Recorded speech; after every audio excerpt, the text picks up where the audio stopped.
પહેલીવાર સરકારે વિદેશમાં રાખેલું સોનું લીધું પાછું। બ્રિટનમાંથી 100 ટન સોનું પાછું લાવ્યું આરબીઆઈ। જાણો તેનું કારણ। રિઝર્વ બેંક ઓફ ઇન્ડિયાએ બ્રિટનના જમાનામાં કરાયેલું સોનું પરત માંગ્યું છે। સમાચાર એજન્સીએ અહેવાલ આપ્યો છે કે આરબીઆઈએ બ્રિટનમાંથી 100 ટન સોનું પાછું લાવ્યું છે।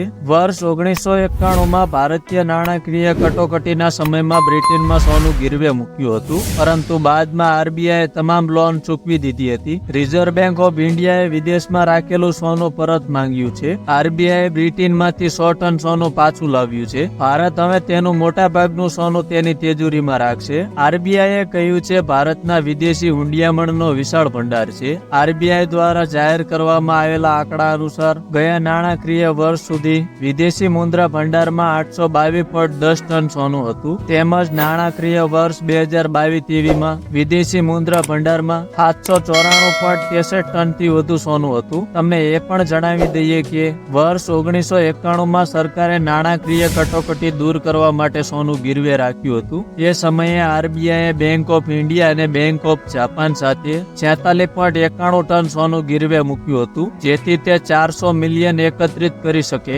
બેન્કિંગ વિભાગની સંપત્તિ તરીકે રાખવામાં આવેલી સોનાનો વિભાગનું મૂલ્ય 31 માર્ચ 2023ના રોજ રૂપિયા 2,30,733.95 કરોડથી 19.06% વધીને 31 માર્ચ 2024 સુધીમાં રૂપિયા 2,74,714.27 કરોડનું થયું છે। સોનાના ભાવમાં દર વર્ષે વધારો જોવા મળી રહ્યો છે। વિશ્વમાં સોનાની માંગ વધી રહી છે।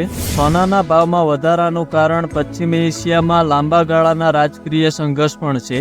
આરબીઆઈ સહિત ઘણી કેન્દ્રીય બેંકો દ્વારા સોનાની ખરીદી અને ભૌતિક સોનાની માંગમાં વધારાના કારણે પણ સોનાના ભાવમાં વધારો થયો છે। વૈશ્વિક સ્તરે સેન્ટ્રલ બેંકો સોનાના અનામતમાં વધારો કરી રહી છે, જે ઘણી વખત ચલણની અસ્થિરતા અને ભૌગોલિક રાજકીય જોખમો સામે બચાવ તરીકે જોવામાં આવે છે। આરબીઆઈના આ નિર્ણયનું તમારું શું કહેવું છે મિત્રો? કમેન્ટ જરૂર કરજો। વિડીયો પસંદ આવ્યો તો વિડીયોને લાઇક, શેર અને સબસ્ક્રાઇબ કરજો, અને આવા જ વિડીયો જોવા માટે અમારી સાથે જોડાયા રહો। ફરી મળીશું બીજા વિડીયોમાં।